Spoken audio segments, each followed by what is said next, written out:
All right, so now that we've made our bottom bun and that layer is locked, we're going to move on to making our patty layer. So what we're going to do is, again, go down to our Create New Layer tab, which is the little square with the plus in there.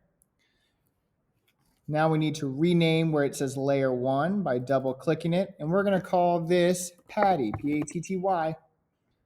Now it's time to select a dark brown color. So we'll go over to our little square over here in the top left. I'll click. I'm going to find a darker brown color, something that looks like a nice dark patty color.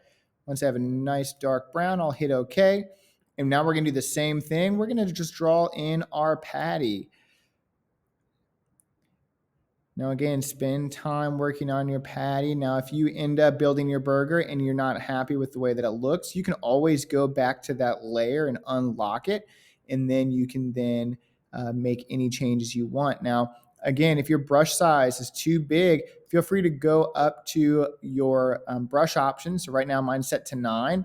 And you can adjust the size to however big or small you want. And be sure that your hardness is set to 100.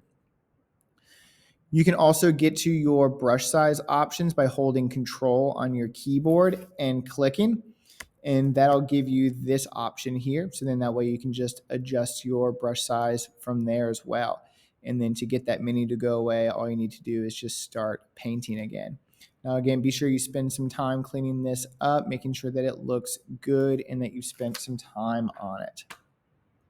Once you finish your patty, just like we did with the bottom bun, we're going to select it so it's lit up that light gray and click lock. The reason why we are locking these is so we don't end up making the mistake in editing that layer. So for example, if we tried, it would say could not use the brush tool because the layer is locked. And that way we don't end up accidentally adding a bunch of parts to the wrong layer, and then we won't be able to undo them later. So once we finish our patty, it's time to move on to our next section, which I believe is our cheese.